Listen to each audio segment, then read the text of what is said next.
आप लेहो तुम कथा सुधारी। सतनाम श्री वाहिगुरु साहिब जी। दोहरा प्रेम महागुरदास को, खैंच लीन गुर चीतो। करियो त्यार तब मेवरो, पुन परखन की रीत। वाहिगुरु जी का खालसा, वाहिगुरु जी की फतेह। परम सन्मान जो गुरु की साजी नवाजी हुई, गुरु रूप साध संगत जी, सतगुरु महाराज छेवें पातशाह मीरी पीरी दे मालक भाई गुरदास जी नूं परखण वास्ते जो माया रचाई सी। भाई साहब जी काशी च पहुंचे, गुरु चरणा तो दूर होने करके बिरहा सतान लगा।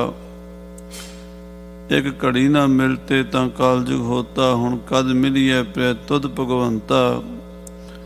मोए रहन ना बिहावे, नींद ना आवे, बिन देखे गुर दरबारे जीओ। ना दिने चैन ना राती भाई साहब अरदासा करदे, हे गरीब नवाज सच्चे पातशाह कदों घड़ी आवेगी ਜਦੋਂ ਮੈਨੂੰ ਆਪ ਦੇ ਸੋਹਣੇ ਸੁੰਦਰ ਸਰੂਪ ਦੇ ਦਰਸ਼ਨ ਹੋਣਗੇ।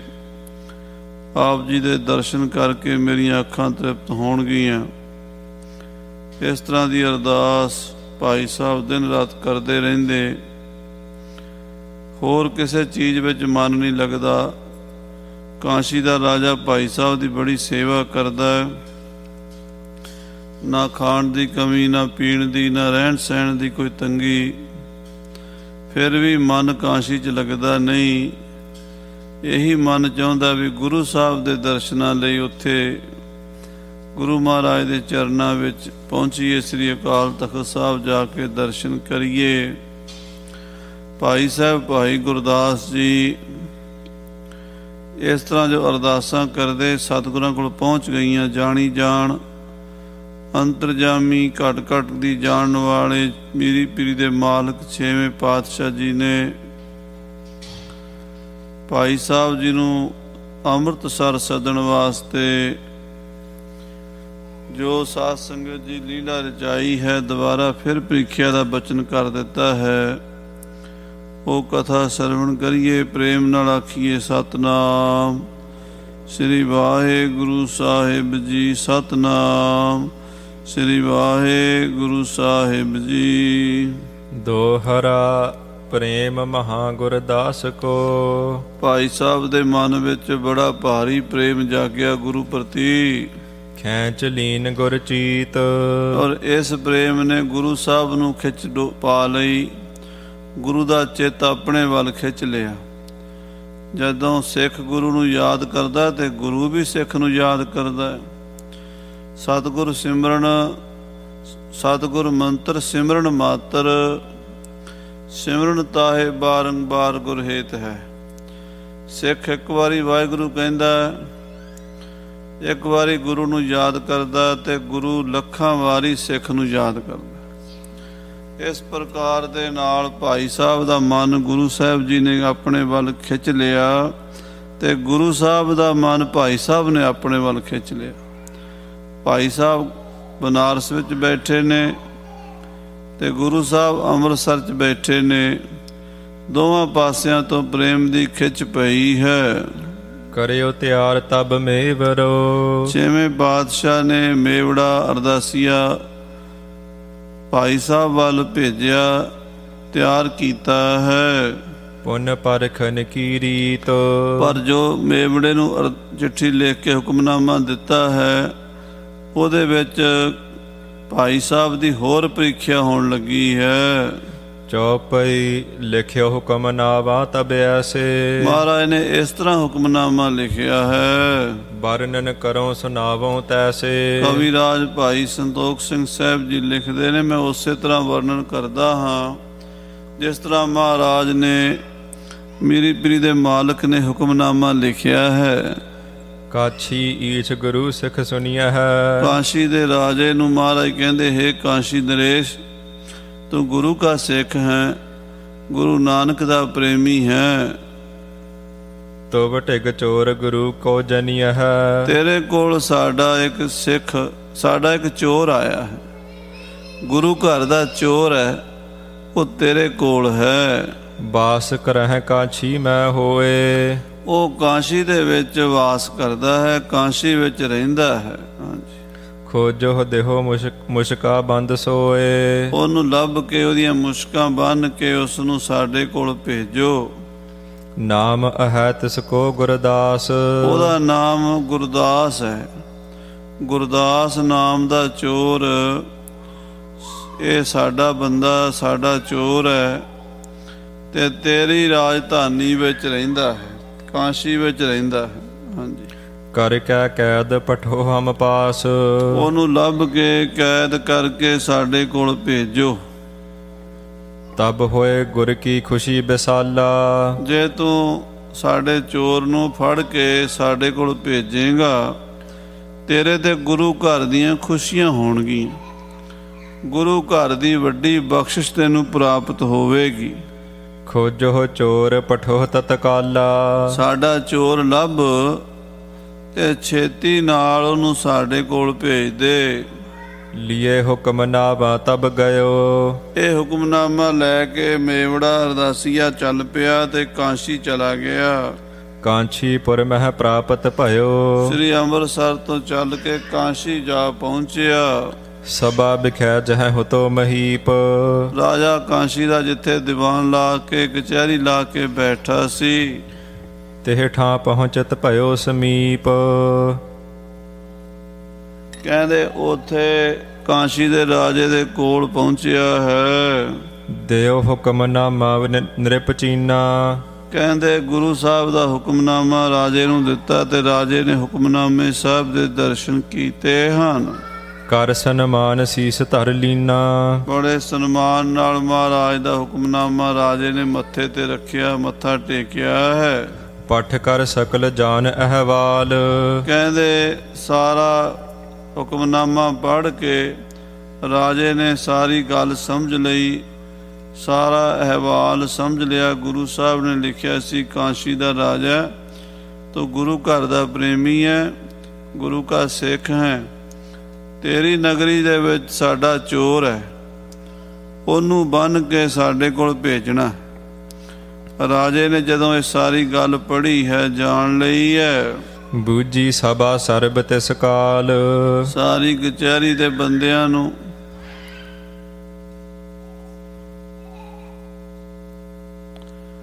ਰਾਜੇ ਨੇ ਪੁੱਛਿਆ ਹੈ, ਗੁਰ ਕੀ ਵਸਤ ਕੌਣ ਲੈ ਆਵਾ। ਹਾਂ ਬਈ ਦੱਸੋ, ਗੁਰੂ ਦੀ ਚੋਰੀ ਕਰਕੇ ਕੌਣ ਆਇਆ ਹੋਵੇਗਾ? ਗੁਰੂ ਘਰ ਦਾ ਐਸਾ ਚੋਰ ਜਿਹੜਾ ਅੰਮ੍ਰਿਤਸਰ ਤੋਂ ਚੋਰੀ ਕਰਕੇ ਕਾਂਸ਼ੀ 'ਚ ਆਇਆ ਹੈ। ਪੁਰੀ ਵਿਖੈ ਹੋਏ ਹੈ ਕਿਸ ਥਾਵਾ। ਚੋਰ ਕਿੱਥੇ ਰਹਿ ਸਕਦਾ ਹੈ? ਸਾਡੀ ਨਗਰੀ ਦੇ ਵਿੱਚ, ਬਨਾਰਸ ਦੇ ਵਿੱਚ ਪਤਾ ਕਰਨਾ ਚਾਹੀਦਾ। ਕੋਈ ਗੁਰੂ ਘਰ ਦਾ ਚੋਰ ਦੱਸਦੇ ਨੇ, ਗੁਰੂ ਮਹਾਰਾਜ ਨੇ ਹੁਕਮਨਾਮਾ ਭੇਜਿਆ ਹੈ ਵੀ ਸਾਡਾ ਚੋਰ ਹੈ ਤੇ ਤੇਰੀ ਨਗਰੀ ਵਿੱਚ ਹੈ। ਸੋ ਭਾਈ ਉਹਨੂੰ ਛੇਤੀ ਛੇਤੀ ਫੜੀਏ ਤੇ ਉਹਦੀਆਂ ਮੁਸ਼ਕਾਂ ਬੰਨ੍ਹ ਕੇ ਕੈਦ ਕਰਕੇ ਸ੍ਰੀ ਅੰਮ੍ਰਿਤਸਰ ਭੇਜ ਦਈਏ। ਸਭ ਨੇ ਭਨਿਓ ਨਾ ਅਸ ਕੋ ਆਇਓ। ਸਾਰੇ ਕਹਿਣ ਲੱਗੇ ਕਿ ਇਹੋ ਜਿਹਾ ਬੰਦਾ ਤਾਂ ਕੋਈ ਨਹੀਂ ਨਗਰੀ 'ਚ ਆਇਆ ਜਿਹਨੂੰ ਆਪਾਂ ਕਹਿ ਸਕੀਏ ਵੀ ਗੁਰੂ ਘਰ ਤੋਂ ਆਇਆ ਹੈ, ਅੰਮ੍ਰਿਤਸਰ ਤੋਂ ਆਇਆ ਚੋਰੀ ਕਰਕੇ। ਜੇ ਆਇਓ ਲਿਹੋ ਨਗਰ ਖੁਜਾਇਓ। ਹੋ ਸਕਦਾ ਕੋਈ ਲੁਕ ਛਿਪ ਕੇ ਰਹਿੰਦਾ ਹੋਵੇ। ਆਪਣੇ ਜਿਹੜੇ ਗੁਪਤਚਰ ਹਨ, CID ਵਾਲੇ ਹਨ, ਉਹਨਾਂ ਨੂੰ ਡਿਊਟੀ ਲਾਓ, ਨਗਰ 'ਚ ਖੋਜ ਕਰੋ ਕੋਈ ਓਪਰਾ ਬੰਦਾ ਜਿਹੜਾ ਇੱਥੇ ਆਇਆ ਹੋਵੇ ਔਰ ਉਹਦੇ ਕੋਲ ਗੁਰੂ ਘਰ ਦੀ ਕੋਈ ਚੀਜ਼ ਚੋਰੀ ਕੀਤੀ ਹੋਵੇ, ਉਹਨੂੰ ਫੜ ਕੇ ਵਾਪਸ ਭੇਜ ਦਿਓ। ਤਬ ਰਾਜੇ ਡੰਡਮ ਤਹ ਫੇਰਾ। ਫਿਰ ਰਾਜੇ ਨੇ ਢੰਡੋਰਾ ਪਿਟਵਾ ਦਿੱਤਾ, ਅਨਾਉਂਸਮੈਂਟ ਕਰਾ ਦਿੱਤੀ, ਢੋਲ ਵਜਾ ਕੇ ਸ਼ਹਿਰ ਦੇ ਵਿੱਚ ਡੌਂਡੀ ਪਿਟਵਾ ਦਿੱਤੀ ਹੈ। ਕਿਹ ਥਲ ਗੁਰੂ ਚੋਰ ਕਿਨਹੇਰਾ। ਰਾਜੇ ਨੇ ਡੌਂਡੀ ਪਿਟਵਾਈ ਸ਼ਹਿਰ ਦੇ। ਸੁਣੋ ਸੁਣੋ ਸੁਣੋ, ਸਾਰੇ ਸ਼ਹਿਰ ਕਾਂਸ਼ੀ ਨਿਵਾਸੀ ਲੋਕਾਂ ਨੂੰ ਸੂਚਿਤ ਕੀਤਾ ਜਾਂਦਾ ਹੈ ਵੀ ਗੁਰੂ ਕਾ ਕੋਈ ਚੋਰ ਗੁਰੂ ਹਰਗੋਬਿੰਦ ਸਾਹਿਬ ਦੇ ਘਰ ਦੀ ਚੋਰੀ ਕਰਕੇ ਬਨਾਰਸ ਵਿੱਚ ਆਇਆ ਹੈ। ਫਿਰਿਓ ਨਗਰ ਸਾਰੇ ਕਹਿ ਪਾਇਓ। ਉਹਦਾ ਜਿੱਥੋਂ ਵੀ ਪਤਾ ਲੱਗੇ ਉਹਨੂੰ ਫੜ ਕੇ ਗੁਰੂ ਸਾਹਿਬ ਕੋਲ ਭੇਜਣਾ ਹੈ। ਜਿਹੜਾ ਵੀ ਬੰਦਾ ਦੱਸ ਪਾਏਗਾ ਚੋਰ ਦੀ, ਉਹਨੂੰ ਇਨਾਮ ਦਿੱਤਾ ਜਾਏਗਾ। ਪੁੰਨ ਗੁਰਦਾਸ ਸਭਾ ਚੱਲ ਆਇਓ। ਇਸ ਤਰ੍ਹਾਂ ਇਹ ਢੰਡੋਰਾ ਪਿੱਟਿਆ ਜਾ ਰਿਹਾ ਸੀ ਸ਼ਹਿਰ ਦੇ ਵਿੱਚ, ਤੇ ਉਧਰੋਂ ਭਾਈ ਗੁਰਦਾਸ ਜੀ ਕਚਹਿਰੀ ਵਿੱਚ ਆ ਪਹੁੰਚੇ। ਉੱਚਾ ਆਸਨ ਪਰ ਬੈਠ ਉਚਾਰੇ। ਤੇ ਭਾਈ ਗੁਰਦਾਸ ਜੀ ਉੱਚੇ ਆਸਣ ਤੇ ਬੈਠ ਕੇ ਕਥਾ ਕਰਿਆ ਕਰਦੇ ਸਨ। ਸਤਿਗੁਰ ਸ਼ਬਦ ਭਗਤ ਨਿਰਧਾਰੇ। ਬੜੇ ਪ੍ਰੇਮ ਨਾਲ ਭਾਈ ਸਾਹਿਬ ਗੁਰਬਾਣੀ ਦੀ ਸ਼ਬਦ ਦੀ ਵਿਆਖਿਆ ਕਰਦੇ ਸਨ। ਭੋਗ ਭਰਿਓ ਨਿਰਪ ਭਨਿਓ ਪ੍ਰਸੰਗ। ਜਦੋਂ ਕਥਾ ਦਾ ਭੋਗ ਪਿਆ, ਰਾਜੇ ਨੇ ਭਾਈ ਸਾਹਿਬ ਨਾਲ ਵੀ ਗੱਲ ਕੀਤੀ। ਭਾਈ ਗੁਰਦਾਸ ਜੀ ਨੂੰ ਬੇਨਤੀ ਕੀਤੀ, ਗੁਰ ਕੀ ਬਾਤ ਕਹੋ ਤੁਮ ਸੰਗ। ਭਾਈ ਸਾਹਿਬ ਜੀ, ਤੁਹਾਨੂੰ ਗੱਲ ਦੱਸਣੀ ਹੈ। ਅੱਜ ਗੁਰੂ ਮਹਾਰਾਜ ਦਾ ਹੁਕਮਨਾਮਾ ਆਇਆ ਸੀ। ਗੁਰੂ 6ਵੇਂ ਪਾਤਸ਼ਾਹ ਜੀ ਨੇ ਬੜੀ ਕਿਰਪਾ ਕਰਕੇ ਸਾਨੂੰ ਯਾਦ ਕੀਤਾ ਹੈ, ਤੇ ਉਹਨਾਂ ਨੇ ਹੁਕਮਨਾਮਾ ਭੇਜਿਆ ਹੈ। ਲੈ ਹੁਕਮਨਾਮਾ ਨਰ ਆਇਓ। ਅੰਮ੍ਰਿਤਸਰ ਤੋਂ ਕੋਈ ਮੇਵੜਾ ਗੁਰੂ ਘਰ ਦਾ ਅਰਦਾਸੀਆ ਹੁਕਮਨਾਮਾ ਲੈ ਕੇ ਆਇਆ ਹੈ। ਪਠਿਓ ਪ੍ਰਾਤ ਇਮ ਗੁਰ ਫਰਮਾਇਓ। ਤੇ ਸਵੇਰੇ ਹੁਕਮਨਾਮਾ ਸਾਨੂੰ ਮਿਲਿਆ, ਅਸੀਂ ਹੁਕਮਨਾਮਾ ਪੜ੍ਹਿਆ। ਹੁਕਮਨਾਮੇ ਵਿੱਚ ਗੁਰੂ ਮਹਾਰਾਜ 6ਵੇਂ ਪਾਤਸ਼ਾਹ ਜੀ ਨੇ ਇਸ ਤਰ੍ਹਾਂ ਦਾ ਹੁਕਮ ਦਿੱਤਾ ਹੈ। ਚੋਰ ਹਮਾਰੋ ਇੱਕ ਤੁਮ ਪਾਸ। ਬਾਦਸ਼ਾਹ ਗੁਰੂ ਸਾਹਿਬ ਗੁਰੂ ਹਰਗੋਬਿੰਦ ਸਾਹਿਬ ਸੱਚੇ ਪਾਤਸ਼ਾਹ ਦਾ ਹੁਕਮ ਹੈ ਵੀ ਤੁਹਾਡੇ ਕੋਲ ਕਾਂਸ਼ੀ ਦੇ ਵਿੱਚ ਸਾਡਾ ਇੱਕ ਚੋਰ ਰਹਿੰਦਾ ਹੈ। ਹਾਂਜੀ, ਆਏ ਬਸਿਓ ਆਖੈ ਗੁਰਦਾਸ। ਉਹਦਾ ਨਾਮ ਵੀ ਗੁਰਦਾਸ ਹੈ ਤੇ ਕਾਂਸ਼ੀ ਵਿੱਚ ਰਹਿ ਰਿਹਾ ਹੈ। ਤਿਸ ਕੀ ਮੁਸ਼ਕਾਂ ਬੰਦ ਪਠਾਵੋ। ਗੁਰੂ ਸਾਹਿਬ ਦਾ ਹੁਕਮ ਹੈ ਵੀ ਉਸ ਚੋਰ ਨੂੰ ਲੱਭੋ ਤੇ ਉਹਦੀਆਂ ਬਾਹਾਂ ਬੰਨ੍ਹ ਕੇ, ਮੁਸ਼ਕਾਂ ਬੰਨ੍ਹ ਕੇ ਉਹਨੂੰ ਸਾਡੇ ਕੋਲ ਅੰਮ੍ਰਿਤਸਰ ਭੇਜੋ। ਕਾਰਜ ਕਰੋ ਖੁਸ਼ੀ ਗੁਰ ਪਾਵੋ। ਇਹ ਗੁਰੂ ਘਰ ਦਾ ਕੰਮ ਹੈ। ਜੇ ਤੁਸੀਂ ਇਹ ਕਰੋਗੇ ਤੇ ਗੁਰੂ ਦੀਆਂ ਖੁਸ਼ੀਆਂ ਮਿਲਣਗੀਆਂ। ਹਮਨੇ ਸਗਰੋ ਪੁਰ ਖੁਜਵਾਇਓ। ਹੇ ਭਾਈ ਗੁਰਦਾਸ ਜੀ, ਅਸੀਂ ਸਾਰਾ ਸ਼ਹਿਰ ਖੁਜਵਾ ਲਿਆ। ਸਾਰੇ ਡੇਰੇ, ਸਾਰੇ ਮੱਠ, ਸਾਰੇ ਮੰਦਰ, ਸਾਰੀਆਂ ਧਰਮਸ਼ਾਲਾਵਾਂ, ਸਾਰੇ ਘਰਾਂ ਦਾ ਪਤਾ ਕੀਤਾ ਹੈ। ਸਾਨੂੰ ਸਾਰੇ ਸ਼ਹਿਰ ਵਿੱਚੋਂ ਇਸ ਤਰ੍ਹਾਂ ਦਾ ਕੋਈ ਬੰਦਾ ਨਹੀਂ ਲੱਭਾ ਜਿਹੜਾ ਗੁਰੂ ਘਰ ਚੋਰੀ ਕਰਕੇ ਆਇਆ ਹੋਵੇ। ਕਿਸੀ ਸਥਾਨ ਨਹੀਂ ਸੋ ਪਾਇਓ। ਔਰ ਉਹ ਕਿਤੋਂ ਲੱਭਾ ਨਹੀਂ। ਉਹ ਚੋਰ ਅਸੀਂ ਭਾਲ ਭਾਲ ਕੇ ਥੱਕ ਗਏ ਆ। ਸੁਨ ਗੁਰਦਾਸ ਸੁਚਿਤ ਵਿਚਾਰੀ। ਭਾਈ ਸਾਹਿਬ ਭਾਈ ਗੁਰਦਾਸ ਜੀ ਨੇ ਸੁਣੀ ਗੱਲ, ਸਾਰੀ ਗੱਲ ਸਮਝ ਆ ਗਈ। ਮਨ ਵਿੱਚ ਸੋਚਣ ਲੱਗੇ ਹਨ, ਵਿਚਾਰਨ ਲੱਗੇ ਹਨ। ਮਹਿ ਪਾਲਕ ਕੇ ਸੰਗ ਉਚਾਰੀ। ਸਾਰੀ ਗੱਲ ਵਿਚਾਰ ਕੇ ਭਾਈ ਸਾਹਿਬ ਗੁਰਦਾਸ ਜੀ ਰਾਜੇ ਨੂੰ ਕਹਿੰਦੇ ਹਨ, ਇਹ ਤੋਂ ਬਾਤ ਲਿਖੀ ਸਭ ਮੇਰੀ। ਰਾਜਾ ਜੀ, ਇਹ ਜਿਹੜਾ ਹੁਕਮਨਾਮਾ ਸਾਹਿਬ ਆਇਆ ਹੈ, ਇਹ ਸਭ ਮੇਰੇ ਵਾਸਤੇ ਆਇਆ। ਇਹ ਸਾਰੀ ਕਹਾਣੀ ਹਕੀਕਤ ਮੇਰੀ ਹੈ। ਜਿਸ ਚੋਰ ਨੂੰ ਗੁਰੂ ਸਾਹਿਬ ਨੇ ਫੜ ਕੇ ਭੇਜਣ ਦਾ ਹੁਕਮ ਕੀਤਾ, ਉਹ ਚੋਰ ਮੈਂ ਹੀ ਹਾਂ ਤੇ ਮੇਰਾ ਨਾਮ ਹੀ ਗੁਰਦਾਸ ਹੈ। ਸਭ ਅਵਗੁਣ ਨੇ ਜਲੀਨੇ ਹੇਰੀ। ਤੇ ਮੇਰੇ ਔਗਣਾਂ ਨੂੰ ਜਾਣਨ ਵਾਲੇ ਸਤਿਗੁਰੂ ਨੇ ਮੇਰੇ ਤੇ ਕਿਰਪਾ ਕੀਤੀ ਹੈ, ਮੈਨੂੰ ਆਪਣੇ ਘਰ ਸੱਦ ਲਿਆ ਹੈ। ਮੈਂ ਗੁਰ ਤੇ ਤਸ ਕਰਤਾ ਕਰਕੇ। ਮੈਂ ਸਤਿਗੁਰਾਂ ਤੋਂ ਚੋਰੀ ਆਇਆ। ਚੋਰੀ ਕਈ ਕਿਸਮ ਦੀ ਹੁੰਦੀ ਹੈ, ਗੱਲ ਦੀ ਵੀ, ਬਚਨ ਦੀ ਵੀ ਚੋਰੀ ਹੁੰਦੀ ਹੈ। ਕੋਈ ਅਪਰਾਧ ਕਰਕੇ ਛੁਪਾ ਲੈਣਾ, ਉਹ ਵੀ ਚੋਰੀ ਹੁੰਦੀ ਹੈ। ਕਿਸੇ ਦਾ ਪੈਸਾ ਟਕਾ ਚੋਰੀ ਕਰ ਲੈਣਾ, ਉਹ ਵੀ ਚੋਰੀ ਹੁੰਦੀ ਹੈ। ਮੈਂ ਗੁਰੂ ਘਰ ਤੋਂ ਚੋਰੀ ਕਰਕੇ ਆਇਆ ਹਾਂ। ਆਇਓ ਭਾਗ ਬੇਮੁਖਤਾ ਧਰ ਕੇ। ਗੁਰੂ ਘਰ ਤੋਂ ਚੋਰੀ ਭੱਜ ਆਇਆ। ਬੇਮੁਖਤਾ ਕੀਤੀ ਹੈ ਮੈਂ ਬੜੀ ਵੱਡੀ। ਗੁਰੂ ਘਰ ਤੋਂ ਮੈਂ ਬੇਮੁਖ ਹੋ ਗਿਆ ਹਾਂ। ਹਾਂਜੀ, ਬੜੋ ਅਹੈ ਮੇਰੋ ਅਪਰਾਧੂ। ਇਹ ਰਾਜਾ ਜੀ, ਮੇਰਾ ਅਪਰਾਧ ਵੀ ਬੜਾ ਵੱਡਾ ਹੈ। ਮੇਰੀ ਭੁੱਲ, ਮੇਰੀ ਗਲਤੀ ਛੋਟੀ ਨਹੀਂ ਹੈ। ਜਿਸ ਕੋ ਨਹੀਂ ਸਕਹਿ ਕਰ ਸਾਧੂ। ਇਹਨੂੰ ਕੋਈ ਠੀਕ ਵੀ ਨਹੀਂ ਕਰ ਸਕਦਾ, ਮੇਰੀ ਗਲਤੀ ਨੂੰ ਕੋਈ ਸੁਧਾਰ ਨਹੀਂ ਸਕਦਾ ਸਿਵਾਏ ਛੇਵੇਂ ਪਾਤਸ਼ਾਹ ਦੇ। ਗੁਰੂ ਮਹਾਰਾਜ ਸੁਧਾਰ ਸਕਦੇ, ਗੁਰੂ ਹਰਗੋਬਿੰਦ ਸਾਹਿਬ ਜੀ। ਮੇਰੀ ਗਲਤੀ ਨੂੰ ਹੋਰ ਨਹੀਂ ਕੋਈ ਸੁਧਾਰ ਸਕਦਾ। ਤਉ ਦਇਆਲ ਨਿਜ ਪਿਰਤ ਸੰਭਾਰਾ। ਫਿਰ ਵੀ ਉਹ ਦਿਆਲੂ ਹਨ, ਗੁਰੂ ਕਿਰਪਾਲੂ ਹਨ। ਉਹਨਾਂ ਨੇ ਆਪਣੇ ਬਿਰਧ ਬਾਣੇ ਦੀ ਲਾਜ ਰੱਖੀ ਹੈ, ਆਪਣਾ ਬਿਰਧ ਸੰਭਾਲ ਲਿਆ ਹੈ, ਕਿਰਪਾ ਕਰ ਦਿੱਤੀ ਹੈ। ਬਖਸ਼ਨ ਹਿਤ ਕਰ ਨਿਕਟ ਹਕਾਰਾ। ਬਖਸ਼ਣ ਵਾਸਤੇ ਮੈਨੂੰ ਕੋਲ ਬੁਲਾ ਲਿਆ ਹੈ। ਨਿਰਪ ਸੁਨ ਬਿਸਮਿਓ ਕਹਾਂ ਕਹਿਤ ਹੋ। ਪਰ ਰਾਜਾ, ਕਾਂਸ਼ੀ ਦਾ ਰਾਜਾ ਭਾਈ ਸਾਹਿਬ ਗੁਰਦਾਸ ਜੀ ਦਾ ਬਚਨ ਸੁਣ ਕੇ ਹੈਰਾਨ ਹੋ ਗਏ। ਇਹ ਭਾਈ ਸਾਹਿਬ ਆਪ ਜੀ ਕੀ ਕਹਿ ਰਹੇ ਹੋ? ਹੈਂ, ਤੁਸੀਂ ਕਿਵੇਂ ਚੋਰ ਹੋ ਸਕਦੇ ਹੋ? ਏਡੇ ਵੱਡੇ ਮਹਾਂਪੁਰਸ਼, ਗੁਰੂ ਘਰ ਦੇ ਪ੍ਰਤਿਸ਼ਠ ਵਿਅਕਤੀ ਹੋ, ਸਤਿਕਾਰਯੋਗ ਹੋ, ਤੇ ਤੁਹਾਨੂੰ ਗੁਰੂ ਸਾਹਿਬ ਚੋਰ ਨਹੀਂ ਕਹਿ ਸਕਦੇ, ਤੇ ਤੁਸੀਂ ਕੋਈ ਚੋਰੀ ਕਰ ਵੀ ਨਹੀਂ ਸਕਦੇ। ਇਤੋ ਦੋਸ਼ ਕਿਮ ਆਪਨ ਲਹਿਤ ਹੋ। ਤੇ ਤੁਸੀਂ ਆਪਣੇ ਆਪ ਨੂੰ ਆਪ ਹੀ ਦੋਸ਼ੀ ਕਹੀ ਜਾਂਦੇ ਹੋ, ਆਪਣੇ ਮੂੰਹ ਤੋਂ ਹੀ ਆਪਣਾ ਜੁਰਮ ਇਕਬਾਲ ਕਰ ਰਹੇ ਹੋ, ਹਾਲਾਂਕਿ ਮੰਨਣ 'ਚ ਆਉਂਦਾ ਨਹੀਂ ਵੀ ਤੁਸੀਂ ਕੋਈ ਚੋਰੀ ਕੀਤੀ ਹੋਵੇ। ਲਿਖੀ ਕੇ ਮੁਸ਼ਕੈ ਬੰਦ ਪਠਾਵੋ। ਤੇ ਤੁਹਾਡੇ ਵਰਗੇ ਮਹਾਂਪੁਰਸ਼ ਨੂੰ ਗੁਰੂ ਸਾਹਿਬ ਏਦਾਂ ਥੋੜਾ ਕਹਿਣਗੇ ਵੀ ਉਹਦੀਆਂ ਮੁਸ਼ਕਾਂ ਬੰਨ੍ਹ ਕੇ ਭੇਜੋ। ਹੁਕਮਨਾਮਾ ਪੜ੍ਹੋ, ਉਹਦੇ 'ਚ ਲਿਖਿਆ ਹੋਇਆ ਵੀ ਚੋਰ ਹੈ ਸਾਡਾ ਕਾਸ਼ੀ ਦੇ ਵਿੱਚ, ਉਹਦੀਆਂ ਮੁਸ਼ਕਾਂ ਬੰਨ੍ਹ ਕੇ ਭੇਜਣੀਆਂ। ਤਾਂ ਭਾਈ ਸਾਹਿਬ ਤੁਹਾਡੀਆਂ ਮੁਸ਼ਕਾਂ ਥੋੜਾ ਬਣਾਉਣਗੇ ਸਤਿਗੁਰੂ ਜੀ। ਹਾਂਜੀ, ਪੁਰ ਮਹਿ ਬਸਹਿ ਤਹਾਂ ਖੁਜਵਾਵੋ। ਇਹ ਭਾਈ ਸਾਹਿਬ ਜੀ, ਗੁਰੂ ਸਾਹਿਬ ਨੇ ਕਿਹਾ ਵੀ ਤੁਹਾਡੇ ਸ਼ਹਿਰ 'ਚ ਵਸਦਾ, ਖੋਜ ਕਰਾਓ। ਤੁਹਾਨੂੰ ਨਹੀਂ ਕਿਹਾ, ਤੁਹਾਡੇ ਬਾਰੇ ਕੋਈ ਗੱਲ ਨਹੀਂ। ਚੋਰ ਕੋਈ ਹੋਰ ਹੋਵੇਗਾ, ਹੋ ਸਕਦਾ ਉਹਦਾ ਨਾਮ ਵੀ ਗੁਰਦਾਸ ਹੋਵੇ। ਨਾਂ ਕਈ ਬੰਦਿਆਂ ਦੇ ਮਿਲ ਜਾਂਦੇ ਨੇ, ਇੱਕ ਨਾਮ ਦੇ ਕਈ ਬੰਦੇ ਹੁੰਦੇ ਆ। ਤਾਂ ਗੁਰਦਾਸ ਕੋਈ ਤੁਸੀਂ ਇਕੱਲੇ ਥੋੜਾ ਹੋ, ਗੁਰਦਾਸ ਕੋਈ ਹੋਰ ਵੀ ਹੋ ਸਕਦਾ।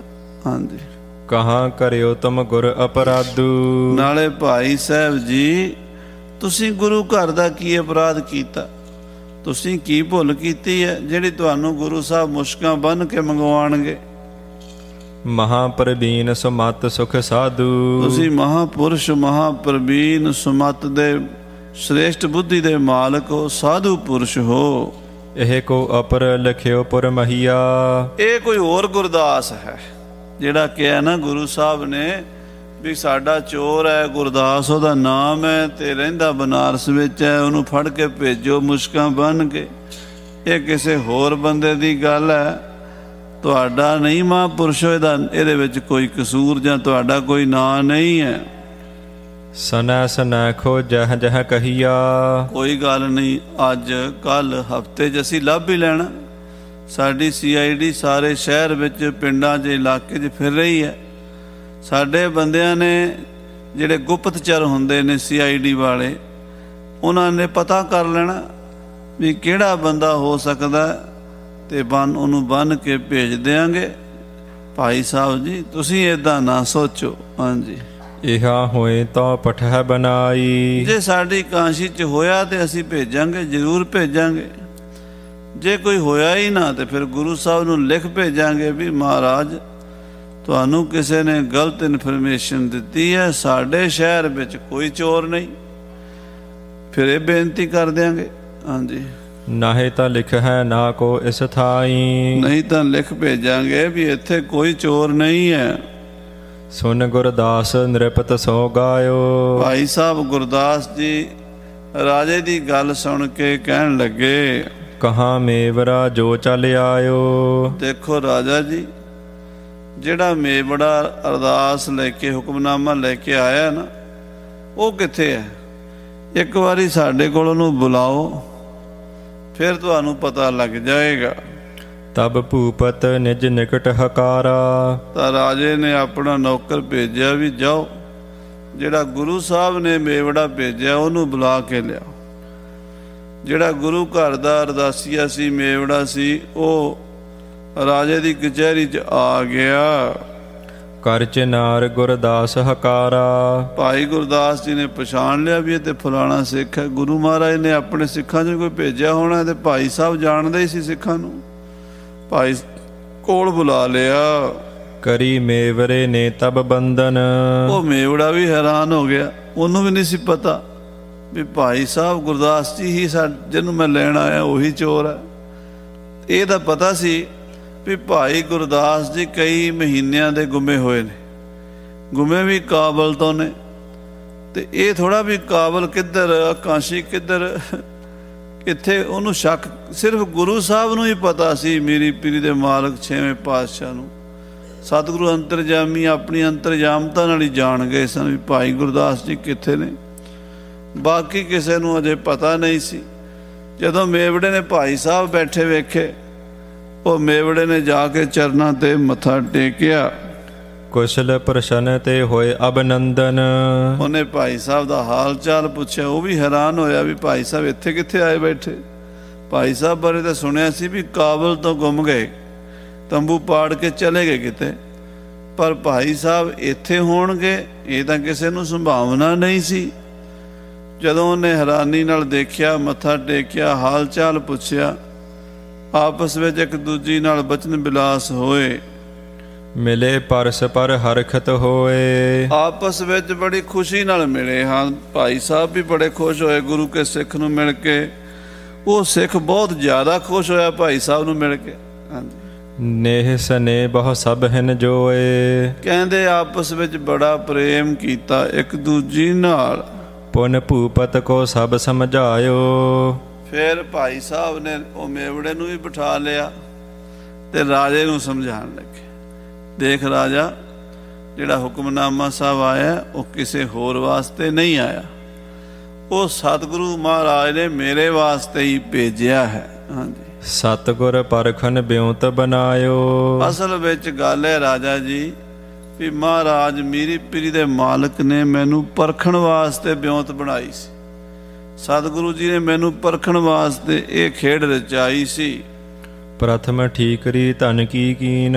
ਪਹਿਲਾਂ ਸਤਿਗੁਰਾਂ ਨੇ ਮੈਨੂੰ ਭੇਜਿਆ ਕਾਬਲ ਵੀ ਘੋੜੇ ਖਰੀਦ ਕੇ ਲਿਆ। 50,000 ਰੁਪਈਆ ਉਹ ਚਾਂਦੀ ਦਾ ਮੈਨੂੰ ਦਿੱਤਾ। ਮੈਂ ਖੱਚਰਾਂ ਤੇ ਲੱਦ ਕੇ ਕਾਬਲ ਪਹੁੰਚਿਆ। ਉੱਥੇ ਜਦੋਂ ਮੈਂ ਘੋੜੇ ਖਰੀਦ ਲਏ, ਗੁਰੂ ਸਾਹਿਬ ਕੋਲ ਭੇਜ ਦਿੱਤੇ। ਗੁਰੂ ਸਾਹਿਬ ਨੇ ਘੋੜੇ ਰੱਖ ਲਏ, ਪਸੰਦ ਵੀ ਕਰ ਲਏ, ਤੇ ਮੈਂ ਉਹਨਾਂ ਦਾ ਮੁੱਲ ਤਾਰਨਾ ਸੀਗਾ। ਜਦੋਂ ਮੈਂ ਮੁੱਲ ਤਾਰਨ ਲੱਗਾ ਘੋੜਿਆਂ ਦਾ, ਤੇ ਮੈਂ ਸੰਦੂਖੜੀ ਖੋਲ੍ਹੀ ਮਾਇਆ ਦੀ, ਤੇ ਵਿੱਚੋਂ ਠੀਕਰੀਆਂ ਨਿਕਲੀਆਂ, ਰੁਪਈਏ ਨਿਕਲੇ ਨਹੀਂ। ਨਾ ਮੋਹਰਾਂ ਨਿਕਲੀਆਂ, ਨਾ ਚਾਂਦੀ ਦੇ ਰੁਪਈਏ ਨਿਕਲੇ। ਜਿਹੜੀ ਵੀ ਥੈਲੀ ਮੈਂ ਖੋਲ੍ਹਾਂ ਉਹਦੇ ਵਿੱਚੋਂ ਠੀਕਰੀਆਂ ਨਿਕਲਣ। ਮੈਂ ਘਬਰਾ ਗਿਆ ਵੀ ਬਾਹਰ ਸ਼ਾਹੂਕਾਰ ਵਪਾਰੀ ਸੁਦਾਗਰ ਬੈਠੇ ਨੇ ਘੋੜਿਆਂ ਵਾਲੇ। ਸੁਦਾਗਰਾਂ ਨੇ ਪੈਸੇ ਮੰਗਣੇ, ਮੈਂ ਠੀਕਰੀਆਂ ਦਿਆਂਗਾ, ਉਹ ਮੈਨੂੰ ਮਾਰ ਦੇਣਗੇ। ਮੈਂ ਭਰਮ 'ਚ ਪੈ ਗਿਆ। ਗੁਰੂ ਨੇ ਐਸੀ ਖੇਡ ਰਚਾਈ, ਮੇਰਾ ਮਨ ਡੋਲ ਗਿਆ। ਹਾਂਜੀ, ਮੈਂ ਤਬ ਭਰਮਿਓ ਸਕਿਓ ਨਾ ਚੀਨ। ਮੈਂ ਪਛਾਣ ਨਹੀਂ ਸਕਿਆ ਵੀ ਗੁਰੂ ਸਾਹਿਬ ਲੀਲਾ ਰਚਾ ਰਹੇ ਨੇ। ਮੈਨੂੰ ਤਾਂ ਚਾਹੀਦਾ ਸੀ ਅਰਦਾਸ ਕਰਦਾ ਵੀ ਮਹਾਰਾਜ ਇਹ ਕੀ ਖੇਡ ਹੈ, ਕਿਰਪਾ ਕਰੋ, ਆਪਣੇ ਸੇਵਕ ਦੀ ਲਾਜ ਰੱਖੋ। ਤੇ ਮਹਾਰਾਜ ਕਿਰਪਾ ਕਰਦੇ। ਹੈ ਤਾਂ ਰੁਪਈਏ ਹੀ ਸੀ, ਮੈਂ ਠੀਕਰੀਆਂ ਸਮਝ, ਮੈਨੂੰ ਠੀਕਰੀਆਂ ਦਿਸੀਆਂ, ਤੇ ਮੈਂ ਡਰ ਗਿਆ, ਭਰਮ 'ਚ ਪੈ ਗਿਆ, ਪਛਾਣ ਨਹੀਂ ਸਕਿਆ ਗੁਰੂ ਦੀ ਮਾਇਆ ਨੂੰ। ਗੁਰ ਕੇ ਚਰਤ ਅਗੰਮ ਨਾ ਜਨਿਅਤ। ਗੁਰੂ ਦੇ ਕੌਤਕ ਬੜੇ ਅਗੰਮੀ ਹਨ, ਜਾਣੇ ਨਹੀਂ ਜਾਂਦੇ। ਸਿੱਖ ਸੰਭਾਰ ਸਕੈ ਨਹਿ ਭੰਨਿਅਤ। ਕੋਈ ਸਿੱਖ ਉਹ ਮਾਇਆ ਦੇ ਅੱਗੇ ਠਹਿਰ ਨਹੀਂ ਸਕਦਾ। ਜੇ ਗੁਰੂ ਸਾਂਗ ਵਰਤਾਉਂਦਾ ਤੇ ਸਿੱਖ ਨਹੀਂ ਅੱਗੇ ਅੜ ਸਕਦਾ, ਡੋਲ ਜਾਂਦਾ ਹੈ। ਹਾਂਜੀ, ਮੁਸ਼ਕਾਂ ਬੰਧਨ ਰਿਸ ਕਰ ਕਹਿਬੋ। ਹੁਣ ਮਹਾਰਾਜ ਮੇਰੀਆਂ ਮੁਸ਼ਕਾਂ ਬੰਨਣ ਦਾ ਹੁਕਮ ਦੇ ਰਹੇ ਨੇ। ਮੈਂ ਉੱਥੋਂ ਕਾਬਲ ਤੋਂ ਭੱਜ ਕੇ ਇੱਥੇ ਆਇਆ ਤੁਹਾਡੇ ਕੋਲ। ਸੱਚੀ ਗੱਲ ਹੈ, ਮੈਂ ਦੋਸ਼ੀ ਹਾਂ। ਗੁਰੂ ਘਰ ਦਾ ਮੈਂ ਚੋਰ ਹਾਂ। ਮੈਂ ਗੁਰੂ ਘਰ ਦੇ ਸਿਦਕ ਭਰੋਸੇ ਤੋਂ ਡੋਲਿਆ ਹੋਇਆ। ਹੁਣ ਮਹਾਰਾਜ ਮੇਰੀਆਂ ਮੁਸ਼ਕਾਂ ਬੰਨਣ ਦਾ ਜੋ ਹੁਕਮ ਦਿੰਦੇ ਨੇ ਉਹ ਠੀਕ ਹੈ। ਗੁੱਸੇ ਵਿੱਚ, ਨਾਰਾਜ਼ਗੀ ਵਿੱਚ ਮਹਾਰਾਜ ਮੈਨੂੰ ਸਜ਼ਾ ਦੇਣੀ ਚਾਹੁੰਦੇ ਨੇ। ਹਾਂਜੀ, ਇਸ ਮਹਿ ਤਿਮ ਪਰਖਨ ਬਿਦ ਲਹਿਬੋ। ਇਹ ਵੀ ਮੈਨੂੰ ਪਰਖ ਹੀ ਰਹੇ ਨੇ। ਹੁਣ ਗੁੱਸਾ ਵੀ ਉਹਨਾਂ ਦੇ ਮਨ 'ਚ ਕੋਈ ਨਹੀਂ, ਹੁਣ ਮੈਨੂੰ ਪਰਖ ਰਹੇ ਨੇ, ਹੋਰ ਪ੍ਰੀਖਿਆ ਲੈ ਰਹੇ ਨੇ ਮੇਰੀ। ਅਬ ਮੈਂ ਨਹਿ ਪਰਮਨ ਕੋ ਧਰਹੂੰ। ਪਰ ਮੈਂ ਹੁਣ ਨਹੀਂ ਭਰਮਣਾ, ਹੁਣ ਮੈਂ ਗੁਰੂ ਸਾਹਿਬ ਨੂੰ, ਗੁਰੂ ਸਾਹਿਬ ਦੇ ਬਖਸ਼ੇ ਸਮੇਂ ਨੂੰ ਗਵਾਉਣਾ ਨਹੀਂ। ਆਪਣੀ ਭੁੱਲ ਬਖਸ਼ਵਾਵਾਂਗਾ ਪਰ ਮਨ ਵਿੱਚ ਸ਼ੰਕਾ ਨਹੀਂ ਕਰਾਂਗਾ। ਲਿਖਿਓ ਜਥਾ ਸੋਈ ਬਿਦ ਕਰਹੂੰ। ਜਿਵੇਂ ਮਹਾਰਾਜ ਸੱਚੇ ਪਾਤਸ਼ਾਹ ਜੀ ਨੇ ਲਿਖਿਆ ਮੈਂ ਉਤਾਂ ਹੀ ਕਰਾਂਗਾ। ਮੇਰੀਆਂ ਮੁਸ਼ਕਾਂ ਬੰਨ੍ਹ ਕੇ ਭੇਜੋ। ਤਿਮ ਤਸ ਕਰ ਹੋਏ ਦਰਸੋਂ ਜਾਏ। ਜਿਵੇਂ ਚੋਰ ਦੀਆਂ ਮੁਸ਼ਕਾਂ ਬੰਨਦੇ ਨੇ ਮੇਰੀਆਂ ਬੰਨ੍ਹਦੇ ਰਾਜਾ, ਤੇ ਮੈਨੂੰ ਅੰਮ੍ਰਿਤਸਰ ਭੇਜ ਦੇ, ਮੈਂ ਉੱਦਾਂ ਹੀ ਜਾ ਕੇ ਦਰਸ਼ਨ ਕਰਾਂਗਾ। ਚੋਰੀ ਕਰੀ ਜੋ ਲਿਹੋ ਬਖਸ਼ਾਏ। ਜਿਹੜੀ ਮੈਂ ਚੋਰੀ ਕੀਤੀ ਹੈ, ਮੈਂ ਚੋਰੀ ਭੱਜਿਆ ਗੁਰੂ ਘਰ ਤੋਂ, ਉਹ ਮੈਂ ਬਖਸ਼ਾ ਲਾਂਗਾ ਆਪਣੀ ਗਲਤੀ। ਤੁਮ ਗੁਰ ਹੁਕਮ ਨ ਫੇਰਨ ਕਰੀਏ। ਤੁਸੀਂ ਗੁਰੂ ਮਹਾਰਾਜ ਦਾ ਹੁਕਮ ਨਾ ਮੋੜੋ ਤੇ ਫਟਾਫਟ ਮੇਰੀਆਂ ਮੁਸ਼ਕਾਂ ਬੰਨ੍ਹ ਕੇ ਮੈਨੂੰ ਤੋਰ ਦਿਓ। ਦੇਹ ਮੁਸ਼ਕਾ ਬੰਦ ਆਗੇ ਧਰੀਏ। ਔਰ ਮੇਰੀਆਂ ਮੁਸ਼ਕਾਂ ਬੰਨ੍ਹ ਕੇ ਮੈਨੂੰ ਇੱਕ ਕੈਦੀ ਦੀ ਤਰ੍ਹਾਂ ਸਿਪਾਹੀਆਂ ਦੇ ਹਵਾਲੇ ਕਰ ਦਿਓ। ਨਿਰਪਜੁਤ ਸਭਾ ਸਭੀ ਬਿਸਮਾਈ। ਭਾਈ ਗੁਰਦਾਸ ਜੀ ਦੇ ਬਚਨ ਸੁਣ ਕੇ ਸਾਰੀ ਰਾਜੇ ਦੀ ਕਚਹਿਰੀ, ਰਾਜੇ ਦੇ ਮੰਤਰੀ, ਸਾਰੇ ਵਜ਼ੀਰ ਹੈਰਾਨ ਹੋ ਗਏ। ਹੈਂ, ਇਹ ਭਾਈ ਸਾਹਿਬ ਕੀ ਕੌਤਕ ਕੀਤਾ, ਇਹ ਕੀ ਸਮਝ ਨਹੀਂ ਆਈ, ਇਹ ਕੀ ਮਾਇਆ ਹੈ। ਸਾਰੇ ਹੈਰਾਨ ਹੋਏ ਨੇ। ਅਗਮ ਗੁਰੂ ਗਤ ਕੋ ਲਖ ਪਾਈ। ਸਾਰੇ ਕਹਿਣ ਲੱਗੇ ਧੰਨ ਗੁਰੂ ਹਰਗੋਬਿੰਦ ਸਾਹਿਬ ਮਹਾਰਾਜ, ਧੰਨ ਗੁਰੂ ਹਰਗੋਬਿੰਦ ਸਾਹਿਬ ਮਹਾਰਾਜ, ਤੁਹਾਡੀ ਅਗਤ, ਤੁਹਾਡੀ ਅਗੰਮ ਅਗਾਧ ਕਥਾ ਹੈ, ਕੋਈ ਭੇਦ ਨਹੀਂ ਪਾ ਸਕਦਾ। ਕਹਿ ਬਹੁ ਬਾਰ ਭੁਜਾ ਬੰਦਵਾਈ। ਸੋ ਭਾਈ ਸਾਹਿਬ ਕਹਿੰਦੇ ਮੇਰੀਆਂ ਬਾਹਾਂ ਬੰਨੋ। ਰਾਜਾ ਕਹਿੰਦਾ ਜੀ ਮੈਂ ਬੰਨ ਨਹੀਂ ਸਕਦਾ ਤੁਹਾਡੀਆਂ ਬਾਹਾਂ। ਭਾਈ ਸਾਹਿਬ ਕਹਿੰਦੇ ਤੂੰ ਨਹੀਂ ਬੰਨ ਸਕਦਾ, ਪਰ ਅਸੀਂ ਤਾਂ ਬਣਵਾਉਣੀਆਂ। ਬਾਰ-ਬਾਰ ਕਹਿ ਕੇ ਆਪਣੀਆਂ ਬਾਹਾਂ ਆਪ ਹੀ ਬਣਵਾ ਲਈਆਂ। ਚੱਲ ਬੇ ਤਿਆਰ ਭਇਓ ਸਹਸਾਈ। ਬੜੀ ਛੇਤੀ ਨਾਲ ਭਾਈ ਗੁਰਦਾਸ ਜੀ ਅੰਮ੍ਰਿਤਸਰ ਜਾਣ ਨੂੰ ਤਿਆਰ ਹੋ ਪਏ। ਤਬ ਨਿਰਪ ਭਨਿਓ ਮੋਹਿ ਲਿਹੋ ਸਾਥ। ਰਾਜਾ ਕਹਿਣ ਲੱਗਾ ਜੀ ਮੈਨੂੰ ਨਾਲ ਲੈ ਕੇ ਚੱਲੋ, ਮੈਂ ਵੀ ਤੁਹਾਡੇ ਨਾਲ ਸ੍ਰੀ ਅੰਮ੍ਰਿਤਸਰ ਜਾਵਾਂਗਾ ਤੇ ਗੁਰੂ ਸਾਹਿਬ ਕੋਲੋਂ ਤੁਹਾਡੇ ਬਾਰੇ ਵੀ ਬੇਨਤੀ ਕਰਾਂਗਾ ਤੇ ਆਪਣੇ ਬਾਰੇ ਵੀ ਬਖਸ਼ਿਸ਼ ਲਵਾਂਗਾ, ਭੁੱਲਾਂ ਬਖਸ਼ਵਾਵਾਂਗਾ। ਦਰਸ ਕਰਾਵੋ ਸ਼੍ਰੀ ਗੁਰਨਾਥ। ਚਲੋ ਭਾਈ ਸਾਹਿਬ ਜੀ ਮੈਨੂੰ ਲੈ ਚੱਲੋ ਤੇ ਗੁਰੂ ਮਹਾਰਾਜ ਦੇ ਦਰਸ਼ਨ ਕਰਾ ਦਿਓ। ਧੀਰਜ ਦਈ ਤਨਹਿ ਗੁਰਦਾਸ। ਰਾਜੇ ਦੀ ਬੇਨਤੀ ਸੁਣ ਕੇ ਭਾਈ ਗੁਰਦਾਸ ਜੀ ਨੇ ਰਾਜੇ ਨੂੰ ਹੌਸਲਾ ਦਿੱਤਾ, ਧੀਰਜ ਦਿੱਤਾ। ਪੁਨ ਆਗਮਨ ਕਰਹੁ ਗੁਰ ਪਾਸ। ਭਾਈ ਸਾਹਿਬ ਕਹਿਣ ਲੱਗੇ ਦੇਖੋ ਰਾਜਾ ਜੀ, ਤੁਸੀਂ ਜੀ ਸਦਕੇ ਗੁਰੂ ਕੋਲ ਚੱਲੋ ਅੰਮ੍ਰਿਤਸਰ, ਪਰ ਮੇਰੇ ਨਾਲ ਨਾ ਚੱਲੋ। ਫਿਰ ਤੁਸੀਂ ਆਓ 2 ਮਹੀਨੇ 4 ਮਹੀਨੇ ਠਹਿਰ ਕੇ, ਜਦੋਂ ਮੈਂ ਮਹਾਰਾਜ ਦੇ ਕੋਲ ਪਹੁੰਚ ਜਾਵਾਂਗਾ ਫਿਰ ਤੁਸੀਂ ਚੱਲ ਪਿਆ ਜੇ। ਤੁਸੀਂ ਜਾ ਕੇ ਸ੍ਰੀ ਦਰਬਾਰ ਸਾਹਿਬ ਅੰਮ੍ਰਿਤਸਰ ਦੇ ਦਰਸ਼ਨ ਕਰਿਆ ਜੇ, ਗੁਰੂ ਹਰਗੋਬਿੰਦ ਸਾਹਿਬ ਦੇ ਦਰਸ਼ਨ ਕਰਿਆ ਜੇ। ਅਜੇ ਤੁਸੀਂ ਨਾ ਚੱਲੋ। ਮੋਹਿ ਸੰਗ ਨਹਿ ਬਨਹਿ ਚਲਨ ਕੋ। ਮੇਰੇ ਨਾਲ ਤੁਸੀਂ ਨਹੀਂ ਜਾਣਾ, ਮੇਰੇ ਨਾਲ ਜਾਣਾ ਬਣਦਾ ਨਹੀਂ ਤੁਹਾਡਾ। ਹਾਂਜੀ। ਤਬ ਸਭ ਇਸਕੇ ਸਿੱਖ ਮਿਲਨ ਕੋ। ਹਾਂ, ਜਦੋਂ ਭਾਈ ਸਾਹਿਬ ਨੇ ਗੱਲ ਕਹੀ ਵੀ ਅਸੀਂ ਇਕੱਲੇ ਜਾਣਾ ਗੁਰੂ ਸਾਹਿਬ ਦੇ ਕੋਲ, ਤੁਸੀਂ ਰਾਜਾ ਜੀ ਬਾਅਦ 'ਚ ਆ ਜਾਣਾ, ਤਾਂ ਜਿਹੜੇ ਹੋਰ ਕਾਂਸ਼ੀ ਦੇ ਸਿੱਖ ਸੀ ਨਾ, ਭਾਈ ਸਾਹਿਬ ਦੇ ਸੇਵਕ ਬਣੇ ਹੋਏ, ਭਏ ਹਜ਼ਾਰੋਂ ਮਿਲ ਇੱਕ ਥਾਈ। ਉਹ ਹਜ਼ਾਰਾਂ ਦੀ ਤਾਦਾਦ 'ਚ ਇਕੱਠੇ ਹੋ ਗਏ। ਕਾਂਸ਼ੀ ਬਨਾਰਸ ਜਿਹੜਾ ਨਾ ਬਹੁਤ ਵੱਡਾ ਸ਼ਹਿਰ, ਪੁਰਾਤਨ ਸ਼ਹਿਰ ਹੈ। ਇੱਥੇ ਲੱਖਾਂ ਦੀ ਤਾਦਾਦ ਵਿੱਚ ਸਾਧ ਸੰਗਤ ਜੀ, ਸਾਧੂ ਸੰਤ ਮਹਾਤਮਾ, ਸੰਨਿਆਸੀ, ਬੈਰਾਗੀ, ਬ੍ਰਾਹਮਣ, ਵਿਦਵਾਨ, ਪ੍ਰੋਫੈਸਰ ਅਤੇ ਵਿਦਿਆਰਥੀ ਰਹਿੰਦੇ ਹਨ। ਹਜ਼ਾਰਾਂ ਸਾਲਾਂ ਤੋਂ ਵੱਡੀ ਯੂਨੀਵਰਸਿਟੀ ਬਨਾਰਸ ਨੂੰ ਮੰਨਿਆ ਜਾਂਦਾ, ਵਿੱਦਿਆ ਦਾ ਗੜ੍ਹ ਹੈ। ਸਾਰੀ ਦੁਨੀਆ ਦੇ ਵਿੱਚ ਇੱਥੋਂ ਵਿਦਵਾਨ ਜਾਇਆ ਕਰਦੇ ਸਨ। ਇਹ ਦੁਨੀਆ ਦੀ ਬਹੁਤ ਪੁਰਾਣੀ ਯੂਨੀਵਰਸਿਟੀਆਂ ਵਿੱਚ ਹੈ ਬਨਾਰਸ। ਸੋ ਉਸ ਜਗ੍ਹਾ ਤੋਂ ਹਜ਼ਾਰਾਂ ਪੰਡਤ ਭਾਈ ਸਾਹਿਬ ਦੇ ਨਾਲ ਅੰਮ੍ਰਿਤਸਰ ਜਾਣ ਲਈ ਤਿਆਰ ਹੋ ਗਏ। ਕਹਿ ਧੀਰਜ ਕੋ ਦੀਨ ਬਨਾਈ। ਭਾਈ ਗੁਰਦਾਸ ਜੀ ਨੇ ਸਾਰਿਆਂ ਨੂੰ ਧੀਰਜ ਦਿੱਤਾ, ਹੌਸਲਾ ਦਿੱਤਾ। ਸੰਗ ਚਲਨ ਕੋ ਸੰਗਤ ਭਈ। ਨਾਲ ਸੰਗਤ ਤਿਆਰ ਹੋ ਗਈ, ਅਸੀਂ ਨਾਲ ਜਾਵਾਂਗੇ। ਭਾਈ ਸਾਹਿਬ ਕਹਿੰਦੇ ਨਾ ਭਾਈ, ਮੈਂ ਗੁਰੂ ਘਰ ਦਾ ਅਪਰਾਧੀ ਹਾਂ, ਦੋਸ਼ੀ ਹਾਂ, ਤੁਸੀਂ ਮੇਰੇ ਨਾਲ ਨਹੀਂ ਜਾ ਸਕਦੇ। ਕਹਿ ਬਹੁ ਬਾਰ ਹਟਾਏ ਸੋ ਦਈ। ਬੜੀ ਸੰਗਤ ਤਿਆਰ ਹੋਈ ਜਾਣ ਲਈ, ਭਾਈ ਸਾਹਿਬ ਨੇ ਰੋਕ ਦਿੱਤੀ। ਤਾਉ ਸਾਤ ਸੈ ਸਿੱਖ ਭੇ ਸਾਥ। ਭਾਈ ਸਾਹਿਬ ਦੇ ਰੋਕਦੇ ਰੋਕਦੇ ਵੀ 700 ਸਿੱਖ ਨਾਲ ਤਿਆਰ ਹੋ ਗਏ। 700 ਤਾਂ ਕਹਿਣ ਲੱਗੇ ਅਸੀਂ ਜ਼ਰੂਰ ਜਾਣਾ, ਵੈਸੇ ਤਾਂ ਕਈ ਹਜ਼ਾਰਾਂ ਦੇ ਤਾਦਾਦ ਵਿੱਚ ਸੀਗੇ ਸਾਰੇ। ਭਾਈ ਸਾਹਿਬ ਨੇ ਰੋਕਿਆ, ਪਰ ਰੋਕਣ ਦੇ ਬਾਵਜੂਦ ਵੀ 700 ਬੰਦਾ ਨਾਲ ਆਇਆ ਸੀ। ਹਾਂਜੀ। ਬਿਸਮਤ ਭਨਹਿ ਪਿਖਹਿ ਗੁਰਨਾਥ। ਹੈਰਾਨ ਸਨ ਵੀ ਗੁਰੂ ਸਾਹਿਬ ਦੀ ਕੋ ਮਾਇਆ ਹੈ, ਆਪਾਂ ਚੱਲ ਕੇ ਗੁਰੂ ਸਾਹਿਬ ਦੇ ਦਰਸ਼ਨ ਕਰੀਏ। ਮੁਸ਼ਕਨ ਕੋ ਬੰਦਵਾਏ ਪਿਆਨਾ। ਭਾਈ ਗੁਰਦਾਸ ਜੀ ਨੇ ਆਪਣੀਆਂ ਬਾਹਾਂ ਪਿੱਛੇ ਬਣਵਾ ਲਈਆਂ, ਮੁਸ਼ਕਾਂ ਕੱਸ ਕੇ ਤੁਰ ਪਏ। ਹਟਿਓ ਨਿਰਪਤ ਪੁਨ ਬੰਧਨ ਠਾਨਾ। ਤੇ ਰਾਜਾ ਨਾਲ ਜਾਣਾ ਚਾਹੁੰਦਾ ਸੀ, ਭਾਈ ਸਾਹਿਬ ਨੇ ਰੋਕ ਦਿੱਤਾ। ਮੱਥਾ ਟੇਕ ਕੇ ਰਾਜਾ ਵਾਪਸ ਮੁੜ ਗਿਆ। ਅਪਰ ਸਬਨ ਬੁਝਿਓ ਸਭ ਰੀਤ। ਤੇ ਹੋਰ ਸਾਰਿਆਂ ਨੇ ਵੀ ਪੁੱਛਿਆ। ਪਿਖ ਕੌਤਕ ਬਿਸਮਾਵਤ ਚੀਤ। ਸਾਰੇ ਹੈਰਾਨ ਸਨ ਵੀ ਇਹ ਕੀ ਕੌਤਕ ਹੈ, ਗੁਰੂ ਸਾਹਿਬ ਦੀ ਕਿਹੋ ਜੀ ਮਾਇਆ, ਇਹੋ ਜਿਹੇ ਮਹਾਂਪੁਰਸ਼ ਨੂੰ ਭਾਈ ਗੁਰਦਾਸ ਜੀ ਨੂੰ ਬਾਹਾਂ ਬੰਨ੍ਹ ਕੇ ਲਿਚੱਲੇ ਨੇ। ਸਾਰੇ ਹੈਰਾਨ ਸਨ। ਪੰਜ ਕੋਸ ਲਗ ਨਿਰਪਜਤ ਆਏ। ਕਹਿੰਦੇ 5 ਕੋਹ ਤੱਕ ਦੇ ਰਾਜਾ ਨਾਲ ਅੱਗੇ ਛੱਡਣ ਆਇਆ, ਵਿਦਾ ਕਰਨ। 5 ਕੋਹ ਅੱਜ ਕੱਲ੍ਹ ਦੇ ਸਾਧ ਸੰਗਤ ਜੀ 15-20 ਕਿਲੋਮੀਟਰ ਬਣ ਜਾਣਗੇ ਦੂਰ, ਕਿਉਂਕਿ ਕਿਲੋਮੀਟਰ ਤੋਂ ਵੱਡਾ ਹੁੰਦਾ ਮੀਲ, ਤੇ ਮੀਲ ਤੋਂ ਵੱਡਾ ਹੁੰਦਾ ਕੋਹ। 5 ਕੋਹ ਤੱਕ ਛੱਡਣ ਆਏ ਹਨ।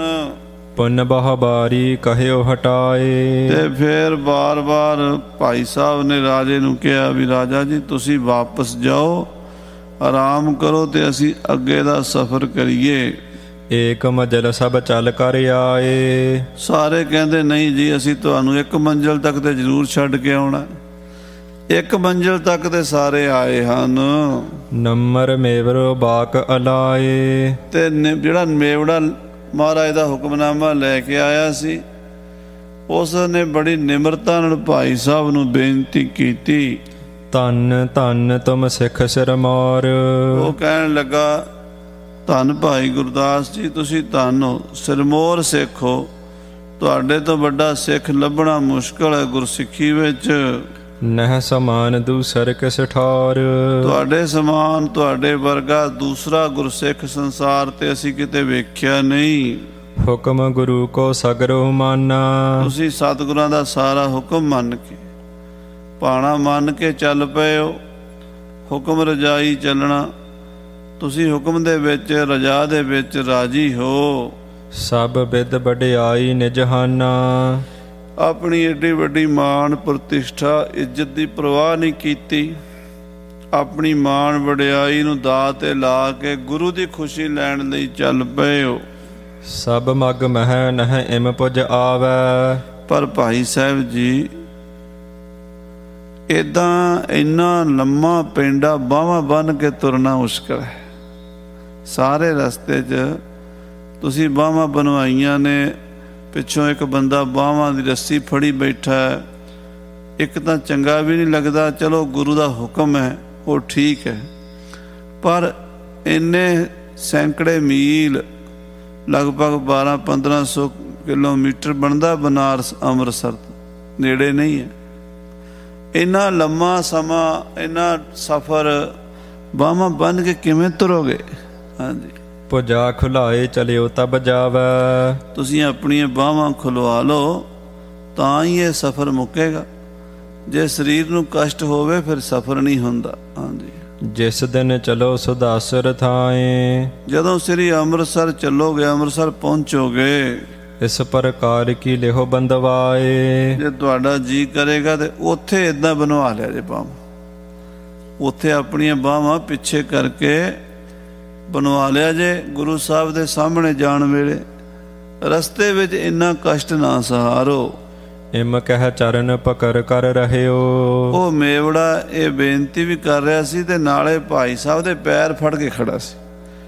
ਭਾਈ ਸਾਹਿਬ ਦੇ ਚਰਨਾਂ 'ਚ ਬੇਨਤੀ ਕਰੇ, ਭਾਈ ਸਾਹਿਬ ਇੰਨੀ ਬੇਨਤੀ ਮੰਨ ਲਓ ਵੀ ਰਸਤੇ 'ਚ ਆਪਣੀਆਂ ਬਾਹਾਂ ਖੋਲ ਲਓ, ਅੰਮ੍ਰਿਤਸਰ ਜਾ ਕੇ ਫਿਰ ਬੰਨ ਲਿਆ ਜੇ। ਹਾਂਜੀ।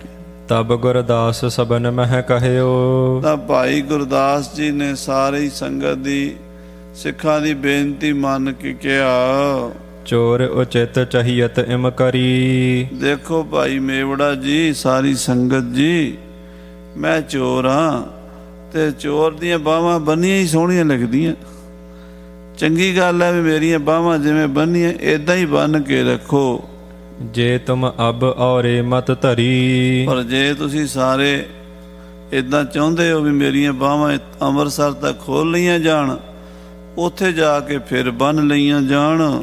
ਗੁਰੂ ਨਿਕਟ ਤੇ ਚੱਲ ਕਰ ਆਇਓ। ਤੁਸੀਂ ਗੁਰੂ ਘਰ ਦੇ ਮੇਵੜੇ ਹੋ, ਗੁਰੂ ਕੋਲੋਂ ਹੀ ਆਏ ਹੋ।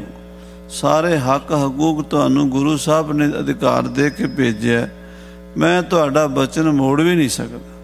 ਵੈਸੇ ਤਾਂ ਮੇਰੀ ਇੱਛਾ ਵੀ ਮੇਰੀਆਂ ਬਾਹਾਂ ਬੱਝੀਆਂ ਹੀ ਜਾਣ, ਉੱਦਾਂ ਹੀ ਜਿਵੇਂ ਬੰਨੀਆਂ ਹੋਈਆਂ ਨੇ। ਪਰ ਜੇ ਤੁਸੀਂ ਕਹਿੰਦੇ ਹੋ ਬਾਰ-ਬਾਰ ਵੀ ਖੋਲਣੀਆਂ ਜ਼ਰੂਰੀ ਨੇ, ਉੱਥੇ ਜਾ ਕੇ ਬੰਨ ਲਿਆ ਜੇ, ਤਾਂ ਇਹ ਵੀ ਠੀਕ ਹੈ, ਕਿਉਂਕਿ ਤੁਸੀਂ ਗੁਰੂ ਸਾਹਿਬ ਦੇ ਭੇਜੇ ਹੋਏ ਹੋ। ਹਾਂਜੀ। ਚਾਹੋ ਸੋ ਕਰੋ ਦੇਹੋ ਖੁਲਵਾਇਓ। ਜਿਵੇਂ ਤੁਹਾਡੀ ਭਾਈ ਸਾਹਿਬ ਜੀ ਮਰਜ਼ੀ ਹੈ, ਉੱਦਾਂ ਤੁਸੀਂ ਕਰ ਲਓ। ਮੇਰੀਆਂ ਬਾਹਾਂ ਖੋਲਣੀਆਂ ਖੋਲ ਦਿਓ, ਬੱਝੀਆਂ ਰਹਿਣੀਆਂ ਬੱਝੀਆਂ ਰਹਿਣ ਦਿਓ, ਮੈਨੂੰ ਨਹੀਂ ਕੋਈ ਫਰਕ ਪੈਂਦਾ। ਹਾਂਜੀ। ਸਭ ਮਾਰਗ ਕੋ ਉਲੰਘਤ ਆਏ। ਸਾਧ ਸੰਗਤ ਜੀ, ਇਸ ਤਰ੍ਹਾਂ ਸਾਰਾ ਪੈਂਡਾ ਲੰਘਦੇ ਹੋਏ ਕਿੱਥੇ ਬਨਾਰਸ, ਉੱਥੋਂ ਚੱਲ ਕੇ ਸ੍ਰੀ ਅੰਮ੍ਰਿਤਸਰ ਆ ਗਏ। ਜਬ ਸੁਦਾਸੁਰ ਕੇ ਨੇਰਾਏ। ਜਦੋਂ ਅੰਮ੍ਰਿਤਸਰ ਦੇ ਨੇੜੇ ਆਏ, ਤਿਮ ਹੀ ਭੁਜ ਮੁਸ਼ਕਾ ਬੰਦਵਾਈ। ਜਿਵੇਂ ਬਾਹਾਂ ਬਣਵਾਈ ਦੀਆਂ ਨੇ ਭਾਈ ਸਾਹਿਬ ਨੇ, ਫਿਰ ਉੱਦਾਂ ਹੀ ਬਣਵਾ ਲਈ। ਦੇਖੋ ਕਿੰਨੀ ਨਿਮਰਤਾ ਸੀ, ਕਿੰਨਾ ਪਿਆਰ ਸੀ, ਗੁਰੂ ਦੇ ਬਚਨ ਨੂੰ ਕਮਾਉਣ ਦੀ ਕਿੰਨੀ ਜਾਚ ਸੀ ਭਾਈ ਸਾਹਿਬ ਨੂੰ। ਫਿਰ ਬਾਹਾਂ ਪਿੱਛੇ ਕਰਕੇ ਬਣਵਾ ਲਈਆਂ ਮੁਸ਼ਕਾਂ ਆਪਣੀਆਂ। ਆਗੈ ਭਇਓ ਪਾਸ਼ ਸਮਦਾਈ। ਸਾਰੀ ਸੰਗਤ ਦੇ ਅੱਗੇ ਮੋਹਰੇ ਬਾਹਾਂ ਬਣਾ ਕੇ ਭਾਈ ਸਾਹਿਬ ਤੁਰ ਰਹੇ ਨੇ। ਸਤਿਗੁਰ ਤਖਤ ਅਕਾਲ ਸੁਹਾਏ। ਉਸ ਵੇਲੇ ਮਹਾਰਾਜ ਸ੍ਰੀ ਅਕਾਲ ਤਖਤ ਸਾਹਿਬ ਤੇ ਸੋਭਾ ਪਾ ਰਹੇ ਸਨ, ਬੈਠੇ ਹੋਏ ਸਨ। ਸਿਰ ਪਰ ਚਮਰ ਟੁਰਹਿ ਸ਼ਬ ਪਾਏ। ਸੀਸ ਤੇ ਚੌਰ ਝੂਲ ਰਿਹਾ ਸੀ ਤੇ ਬੜੀ ਸੋਭਾ ਪਾ ਰਹੇ। ਬਾਦਸ਼ਾਹ ਦੇ ਬਾਦਸ਼ਾਹ, ਰਾਜਨ ਕੇ ਰਾਜਾ, ਮਹਾਰਾਜਨ ਕੇ ਮਹਾਰਾਜਾ, ਐਸੋ ਰਾਜ ਛੋੜ ਔਰ ਦੂਜਾ ਕੌਣ ਧਿਆਈ ਹੈ। ਰਾਜਿਆਂ ਦੇ ਰਾਜੇ ਤੇ ਬਾਦਸ਼ਾਹ ਦੇ ਬਾਦਸ਼ਾਹ, ਮੀਰੀ ਪੀਰੀ ਦੇ ਮਾਲਕ ਦਾ ਤਖਤ ਸਜਿਆ ਹੋਇਆ ਸੀ। ਸਿੱਖ ਸੁਭਟ ਚਾਹ ਦਿਸ਼ ਪਰਵਾਰੇ। ਸੂਰਬੀਰ ਯੋਧੇ ਗੁਰੂ ਕੇ ਸਿੱਖ ਸ਼ਸਤਰਾਂ ਵਸਤਰਾਂ ਨਾਲ ਲੈਸ ਹੋ ਕੇ ਖੜੇ ਸਨ। ਬਸਤਰ ਸ਼ਸਤਰ ਸੁੰਦਰ ਤਨ ਧਾਰੇ। ਬੜੇ ਸੋਹਣੇ ਬਸਤਰ, ਸੋਹਣੇ ਸ਼ਸਤਰ ਸੂਰਬੀਰਾਂ ਨੇ ਪਹਿਨੇ ਹੋਏ ਸਨ। ਨਿਜ ਸੰਗਤ ਕੇ ਜੁਤ ਸਮਦਾਈ। ਭਾਈ ਗੁਰਦਾਸ ਜੀ ਕਾਸ਼ੀ ਦੀ ਸੰਗਤ ਦੇ ਸਮੇਤ ਆ ਪਹੁੰਚੇ ਹਨ। ਪਹੁੰਚਤ ਭਏ ਪ੍ਰਭੂ ਅਗਵਾਈ। ਸਭ ਤੋਂ ਪਹਿਲਾਂ ਸ੍ਰੀ ਅਕਾਲ ਤਖਤ ਸਾਹਿਬ ਹਾਜ਼ਰ ਹੋਏ ਨੇ।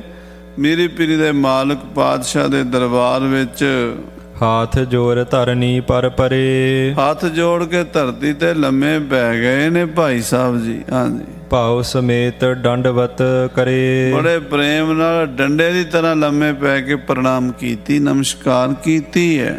ਖਰੋ ਭਇਓ ਸਨਮੁਖ ਹੋਏ ਗੁਰ ਕੇ। ਤੇ ਫਿਰ ਮਹਾਰਾਜ ਦੇ ਸਾਹਮਣੇ ਖੜੇ ਹੋ ਗਏ ਨੇ, ਅਪਰਾਧੀ ਦੀ ਤਰ੍ਹਾਂ, ਇੱਕ ਗੁਨਾਹਗਾਰ ਦੀ ਤਰ੍ਹਾਂ, ਇੱਕ ਦੋਸ਼ੀ ਦੀ ਤਰ੍ਹਾਂ ਖੜੇ ਹਨ। ਪਿਖਤ ਮਨੋਰਥ ਪੂਰਨ ਉਰ ਕੇ। ਆਹਾ, ਸੰਗਤਾਂ ਦੇਖ ਰਹੀਆਂ ਨੇ, ਹਜ਼ਾਰਾਂ ਸੰਗਤਾਂ ਨੇ। ਉਧਰੋਂ ਬਨਾਰਸ ਦੀ ਸੰਗਤ ਵੀ ਨਾਲ ਆਈ ਹੈ ਤੇ ਭਾਈ ਸਾਹਿਬ ਜੀ ਛੇਵੇਂ ਪਾਤਸ਼ਾਹ ਦੇ ਦਰਸ਼ਨ ਕਰ ਰਹੇ ਨੇ ਤੇ ਮਨ ਦੀਆਂ ਮੁਰਾਦਾਂ ਪੂਰੀਆਂ ਹੋ ਰਹੀਆਂ ਨੇ, ਕਿਉਂਕਿ ਦਰਸ਼ਨਾਂ ਦੀ ਹੀ ਪਿਆਸ ਸੀਗੀ। ਕਈ ਮਹੀਨੇ ਹੋ ਗਏ ਸਨ, ਨਾ ਰੋਟੀ ਅੰਦਰ ਲੰਘਦੀ ਸੀ, ਨਾ ਪਾਣੀ ਦਾ ਘੁੱਟ ਚੰਗਾ ਲੱਗਦਾ ਸੀ, ਨਾ ਰਾਤਾਂ ਨੂੰ ਨੀਂਦ ਆਉਂਦੀ ਸੀ ਵੀ ਗੁਰੂ ਮਹਾਰਾਜ ਦੇ ਦਰਸ਼ਨਾਂ ਤੋਂ ਵਿਛੜਿਆ ਹੋਇਆ। ਗੁਰੂ ਮਹਾਰਾਜ ਦੇ ਦਰਸ਼ਨ ਕਦੋਂ ਹੋਣਗੇ? ਆ ਜਦੋਂ ਪਾਤਸ਼ਾਹ ਦੇ ਦਰਸ਼ਨ ਹੋਏ, ਭਾਈ ਸਾਹਿਬ ਬਾਗੋ ਬਾਗ ਹੋ ਗਏ। ਸ਼੍ਰੀ ਹਰਗੋਬਿੰਦ ਦੇ ਪ੍ਰਮੋਦ। ਗੁਰੂ ਹਰਗੋਬਿੰਦ ਸਾਹਿਬ ਅੰਦਰੋਂ ਖੁਸ਼ ਹਨ, ਬੜੇ ਖੁਸ਼, ਪ੍ਰਸੰਨ ਹਨ। क्यों सिख दा प्रेम दे के गुरु खुश होंदा, सिख दी शरधा वेख के गुरु रीझदा है। ते गुरु महाराज अपने सिख दा प्रेम देख के अंदरों प्रसन्न पर उत्तों घूरी वट रहे हैं। हाँ जी, गुर और सिखन होत विनोद।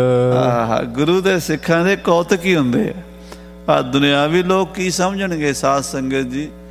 गुरु दे सिख दा रिश्ता गुरु समझदा जां सिख समझदा? भाई गुरदास जी ने आप लिखिया, नहीं ननसार ददसार पिताओ पितामा ताए, जैसो गुर सिख साध संगत को नाता है। नाता मैंने रिश्ता। कहते नानिਆਂ ਦੇ ਦਾਦਿਆਂ ਦੇ ਸਹੁਰਿਆਂ ਦੇ ਤਿੰਨ ਪੱਖ ਹੁੰਦੇ ਆ। ਦਾਦਕਿਆਂ ਵਿੱਚੋਂ ਕਿਹੜੇ ਰਿਸ਼ਤੇਦਾਰ ਹੁੰਦੇ ਆ? ਦਾਦਾ ਦਾਦੀ, ਤਾਇਆ ਤਾਈ, ਚਾਚਾ ਚਾਚੀ, ਭੂਆ ਫੁੱਫੜ, ਇਹ ਦਾਦਕੇ ਪਰਿਵਾਰ ਚੋਂ ਹੁੰਦੇ ਆ। ਨਾਨਕੇ ਪਰਿਵਾਰ ਚੋਂ ਨਾਨਾ ਨਾਨੀ, ਮਾਮਾ ਮਾਮੀ, ਮਾਸੀ ਮਾਸੜ, ਇਹ ਰਿਸ਼ਤੇਦਾਰ ਹੁੰਦੇ ਆ। ਸਹੁਰੇ ਪੱਖ ਚੋਂ ਸਹੁਰਾ ਸੱਸ ਵਖਾਣੀਏ, ਸਾਲੀ ਤੇ ਸਾਲਾ, ਇਹ ਰਿਸ਼ਤੇਦਾਰ ਹੁੰਦੇ ਨੇ।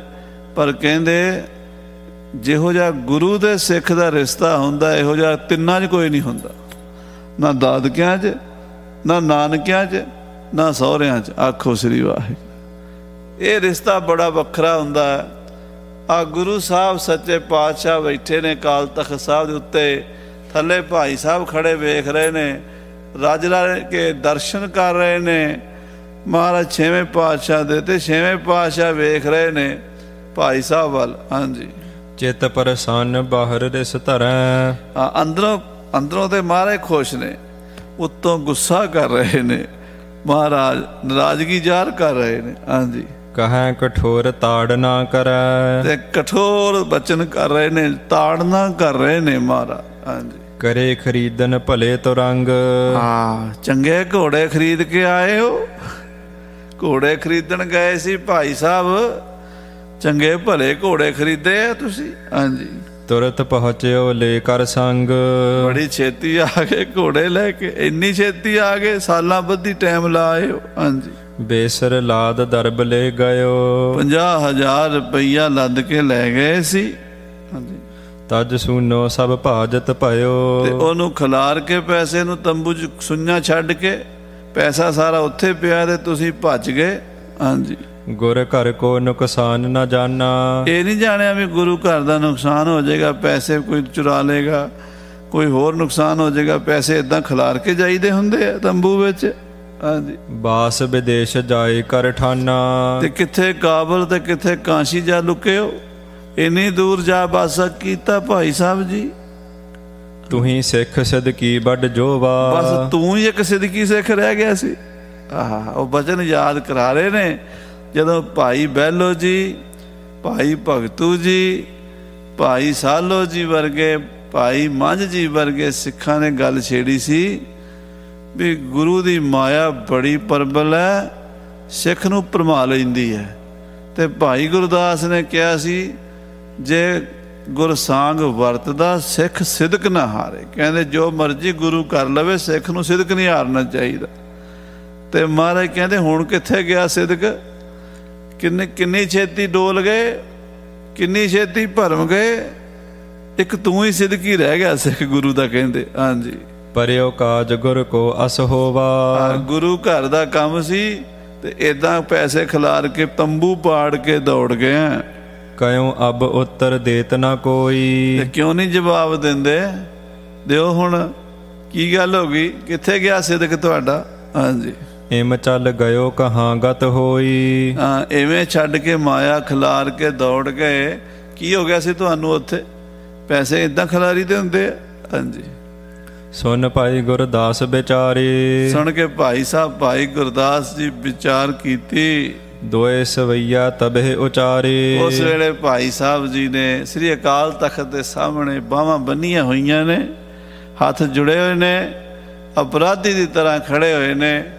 ਪਾਤਸ਼ਾਹ ਤਖਤ 'ਤੇ ਬੈਠੇ ਨੇ, ਦੋ ਸਵਈਏ ਉਚਾਰਨ ਕੀਤੇ ਨੇ।